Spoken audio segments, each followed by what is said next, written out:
Yeah, here we are at a nice straight spot. That was lots of fun. Nobody around, nobody in my rear view. No cops. Not that I'm going very fast. I'm going pretty slow. But then again, I've only been riding for 3 months, so I've got to ride within my limits, as they say. And speaking of actual crashes, I guess, I had some near ones, but I have dropped the bike, dropped the Ninja 3 times in the first week. I was practicing U-turns in a parking lot, and I guess I was starting to get tired. I mean, I would do these things for like an hour straight, and the bike would get really hot and everything, and it was in the summer, so it was really hot, and I'd get flustered and distracted, and then yeah, I just dropped the bike. So there's a reservoir or something back there. Yeah. Nobody back there.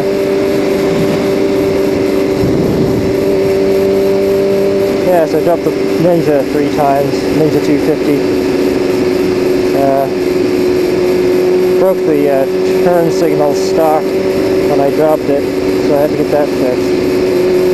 Scratched up the tailpipe, which I didn't bother replacing.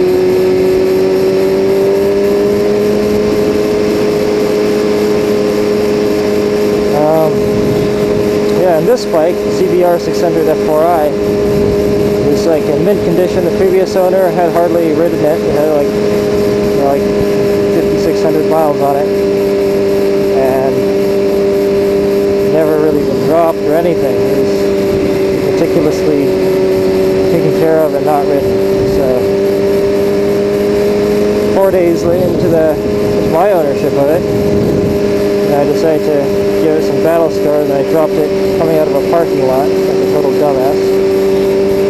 Very embarrassing. And then what happened was a woman on a cruiser comes along, and she pulls right in. She sees this dude fully geared up sitting next to his CBR 600 trying to pick it up, and she says, "Do you need some help?" I said, "Yes, please." So I don't know. I was actually really glad that I magically got help 3 seconds after I dropped the bike, because I was having trouble picking it up, even though I was doing it the way. You can see a video of a woman picking up she's like all of 5'5" and weighs 100 pounds, and she lifts up this BMW, I don't know what it was, like a touring bike. I can't remember, I don't know all the designations of the BMWs, but she picks this bike up in this video, and I've had to do the same thing, and it didn't work, so I guess I was just too flustered, not really trying hard enough.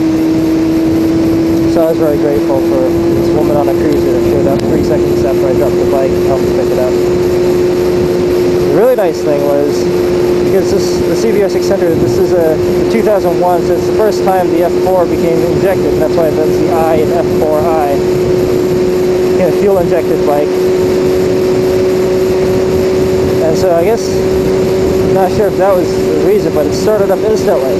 You know, I had this really bad experience when I first had the Ninja 250.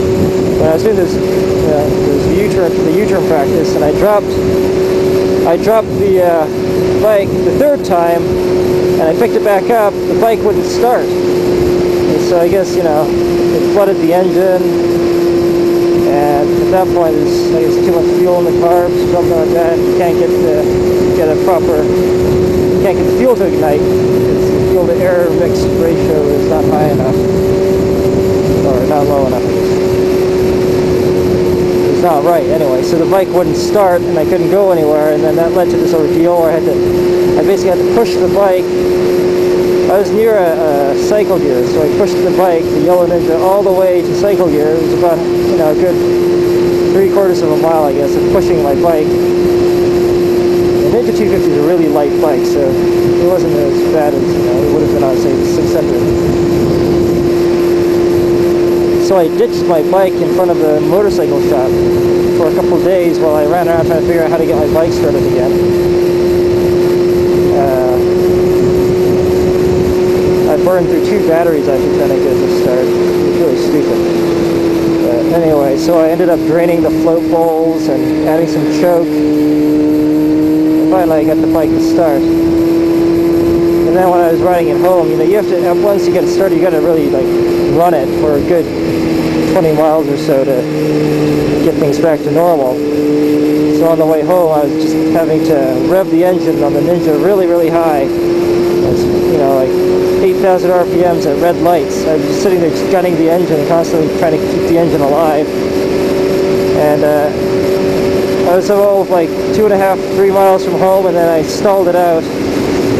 I was at a red light, and the engine just died. So I had to push it off the road again, and then I had to futz with it. It was really hot outside. I was pretty pissed off.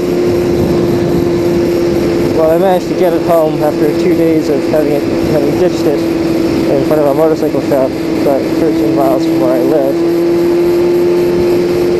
And that led to me figuring out, hey, if I had a towing service, it would have been a lot easier to get my bike back home. And I could have messed with it all I wanted back at home. So I did some research, and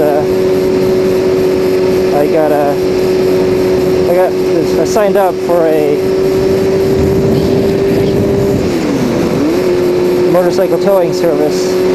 You can look it up online. It's called RV Road Help. Just do a Google search for RV Road Help and KOA Campgrounds. Yeah, it's done through the Allstate insurance company, I think. So that's what I've got. It's about $75 for a year, and they basically give you unlimited towing anywhere in the United States and Canada. Although in Canada they don't have you'll have to arrange for your own towing, but they'll pay for it. In the United States, they'll actually do a call center thing and actually call a tow truck that knows how to tow motorcycles. And, they'll tow it. There's other organizations too. I think there's one called MTA. There's another one, but I don't think they offer unlimited towing.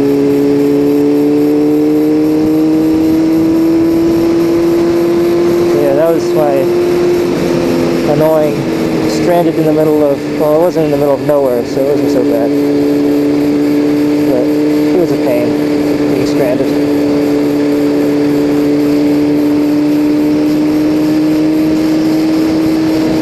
Yeah, I'm going to stop the camera here before I straight away.